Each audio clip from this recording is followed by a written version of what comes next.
नमो बुद्धाय। क्रांतिकारी जय भीम, जय भारत, जय संविधान।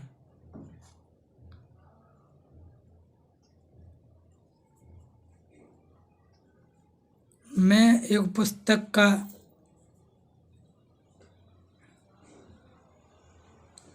यह कहें कि मैं एक पुस्तक संत पेरियार द्वारा लिखित सच्ची रामायण का उल्लेख कर रहा हूँ, जिसकी वजह से किसी भी व्यक्ति को चोट पहुँचे, उसके लिए मैं क्षमा चाहता हूँ। वाल्मीकि रामायण के अनुसार संत पेरियार कहते हैं कि रामायण और महाभारत ये दोनों काल्पनिक ग्रंथ हैं। रामायण और महाभारत ये कोई धार्मिक पुस्तक नहीं है। संत पेरियार का कहना है कि रामायण और महाभारत ये दोनों राजनीतिक पुस्तक हैं, जिसे ब्राह्मणों ने गैर ब्राह्मणों पर शोषण करने के लिए लिखी गई हैं। इसलिए ब्राह्मणों का मकसद है कि धर्म को व्यवसाय बनाकर राम कथा महाभारत को बेचकर अपना पेट पाल रहे हैं। संत पेरियार का कहना है कि मूर्ख दशरथ 60,000 वर्ष तक जीवित रहा, फिर भी वह काम वासनाओं से मुक्त नहीं हुआ। उसकी केवल 3 ही पत्नियां नहीं थीं। उस जमाने में भी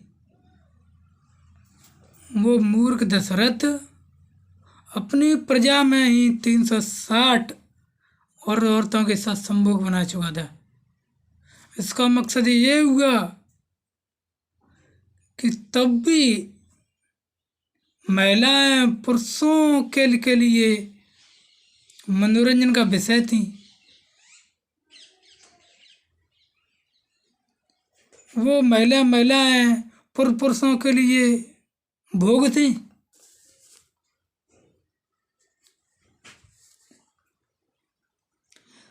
दशरथ ने अपने पुत्र प्राप्ति के लिए अपनी तीनों पत्नियों सहित यज्ञ किया, यानी हवन किया, जिस हवन में जीव जंतुओं, पशु पक्षियों, जानवरों, कीट पतंगों को की बलियां दी गई और अपनी 3 पत्नियों को 3 फलों के रूप में 3 ब्राह्मणों को सौंपा। इससे साफ जाहिर हो रहा है कि दशरथ नपुंसक था।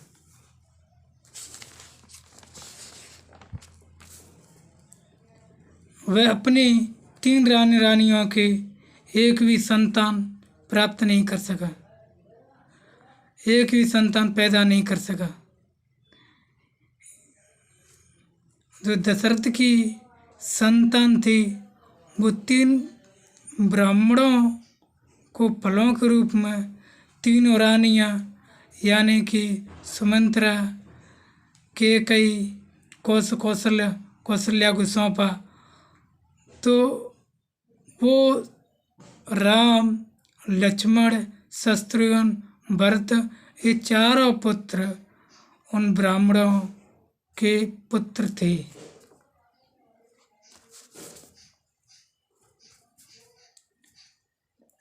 ब्राह्मणों के शास्त्रों के अनुसार राजा जनक को सीता पृथ्वी के गर्भ से मिली, बल्कि संत पेरियार का कहना है कि सीता किसी बदचलन औरत की बेटी थी, या कहें कि संतान थी, जिसने उसे अपना दुष्कर्म छिपाने के लिए उसे फेंक दिया था। तब राजा जनक के यहाँ सीता को अपने लिए शादी के लिए बहुत देर तक रुकना पड़ा, या कहें कि बहुत देर तक, या कहें कि 25-30 साल तक इंतजार करना पड़ा। जनकपुरी में सीता से विवाह करने के लिए राम और राम का परिवार, विश्वामित्र और रावण सहित बहुत से लोग पधारे। तब सीता राम को वरमाला पहनाने के लिए खड़ी थी, तो सीता ने देखा कि सभा में एक सुंदर पुरुष, सुंदर व्यक्ति, सुडौल शरीर, उसका शरीर भी सुडौल था, महान पंडित, उसके शरीर में जनेऊ पड़ा था, महान योद्धा और उदार हृदय वाला रावण भी था। तब सीता रावण की ओर आकर्षित हुई और आँख मिचकाते हुए इशारा किया। रावण से शादी का प्रस्ताव रखने से पहले सीता विश्वामित्र से अपने लिए वर मांग चुकी थी। संत पेरियार का कहना है कि सीता ने अयोध्या में रहने से इनकार कर दिया था। इसका कारण यह था कि विवाह के कुछ दिन बाद भरत ने सीता का तिरस्कार करना शुरू कर दिया था। राम स्वयं सीता से कहते थे कि तुम भरत की प्रशंसा के लायक नहीं हो।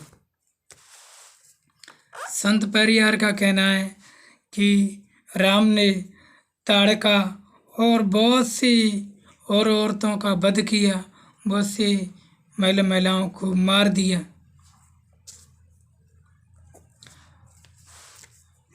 मूर्ख राम ने, दुष्ट लक्ष्मण ने शूर्पणखा और अयोमुखी के नाक कान स्तन काटकर उन्हें कुरूप बना दिया था। अपनी बहन के साथ ऐसा होते देखते हुए रावण ने अपनी लंका सहित राम से युद्ध किया। उस कमीने राम ने रावण सहित लंका की प्रजा को ही मार दिया। सत्ता का लालची विभीषण, जिसने अपने भाई रावण को धोखा दिया, वो दुष्ट विभीषण अपनी बहन शूर्पणखा और अयोमुखी की हालत पर राम के प्रति पल पल भर भी गुस्सा नहीं फूटा। उस कमीने सुग्रीव ने सत्ता के लालच में अपने भाई बाली को राम के हाथों मरवा दिया था। उस कपटी दुष्ट राम ने सुग्रीव की बातों में आकर बाली को छुपकर मार दिया था।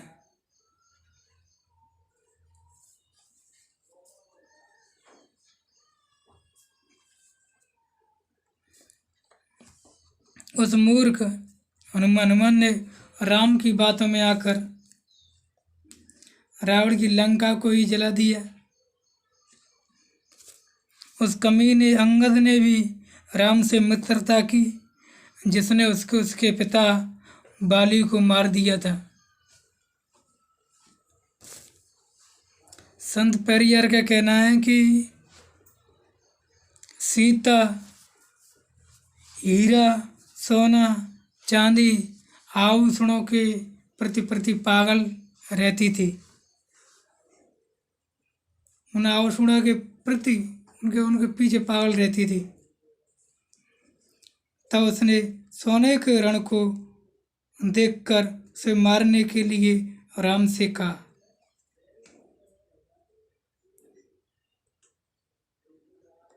जब राम, सीता और लक्ष्मण वन में रहते थे तो वहाँ पर कुछ खाने के लिए नहीं था। तब वहाँ पर राम, सीता, लक्ष्मण पशु पक्षियों, जानवरों, कीट पतंगों का मांस खाते थे। गुटखा, बीड़ी, सिगरेट, दारू का भी सेवन करते थे। संत पेरियार का कहना है कि रावण सीता के पास वन में आया था। सीता रावण से बहुत प्यार करती थी और रावण भी सीता से बहुत प्रेम करता था। तो रावण सीता के होठों की लाली, गुलाबी गाल, संतरे जैसे स्तनों की तुलना करता था और सीता को निहारते हुए, सीता को देखते हुए, उसके झलकते हुए यौवन को देखकर रावण सीता के दोनों टांगों के बीच हाथ डालकर उड़न खटोला में डालकर लंका ले गया था। सीता सोने की लंका को देखकर और खुश होती। सीता सोने की लंका को देखकर और खुश हुई। तब सीता को रावण के प्रति और ज़्यादा गहरा प्यार हो गया, और ज़्यादा गहरा प्यार बढ़ गया। ब्राह्मण कहते हैं कि सीता पतिव्रता पवित्र नारी थी, जिसे कोई मर्द स्पर्श करेगा तो यह भस्म होकर राख हो जाएगा। बल्कि मैं मूर्ख ब्राह्मणों से कहना चाहता हूँ कि रावण ने सीता को लंका लाया, यानी रावण सीता को हर के लंका लाया, तब रावण के साथ तो ऐसा कुछ भी नहीं हुआ। तो सीता की पतिव्रता कहाँ थी? ये सिर्फ ब्राह्मणों की मनगढ़ंत कहानियाँ हैं जो कि राम को अच्छा दिखाना, रावण को खराब दिखाने पर मजबूर करती हैं। पेरियार कहते हैं कि रावण जब सीता को लंका ले गया था तो राम सीता के लिए विरह को न सहन कर पा रहा था। तो वन में कोई महिला काम करने के लिए आती थी और कोई महिला जंगल में लकड़ी काटने के लिए आती थी, सूखी लकड़ी बीनने के लिए आती थी। तो राम उन महिलाओं के साथ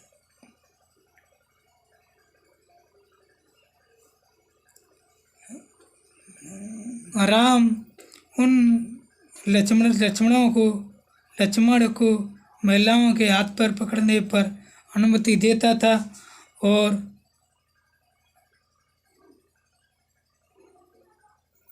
उनके साथ संभोग बनाता था।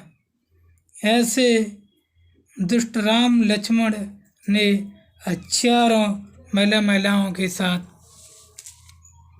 संभोग किया था। वाल्मीकि रामायण के अनुसार संत पेरियार का कहना है कि सीता राम से गर्भवती नहीं हुई थी। जब सीता लंका से राम के साथ अयोध्या लौटी थी तब सुग्रीव, विभीषण, हनुमान, विश्वामित्र अन्य सैनिकों को विदा किया। उसके बाद राम सीता की वाटिका में बातचीत चल रही थी। तब अचानक राम की दृष्टि सीता के पीठ पर गई। राम ने कहा कि ये सीते, तुम्हें अयोध्या लौटे तो अभी 1 महीने हुआ है, तुम्हारा पेट इतना बार बार की ओर क्यों निकल गया है। तब सीता ने राम राम से कहा कि मेरे पेट में 5 महीने का गर्भ है। इतना सुना राम ने, या कहें कि इतना सुना दुष्ट राम ने सीता को गर्भावस्था में ही लक्ष्मण के द्वारा जंगल छोड़ देने की अनुमति दे दी गई। तो लक्ष्मण सीता को जंगल छोड़कर वापस आ रहा था, तो सीता ने लक्ष्मण को अपना पेट दिखाया, कहा कि देखो देवर, मेरे पेट में 5 महीने का गर्भ है। इतना कहते हुए लक्ष्मण को विदा किया। इससे साफ साफ समझ आ रहा है कि लव कुश भी रावण की संतान थी, न कि राम की।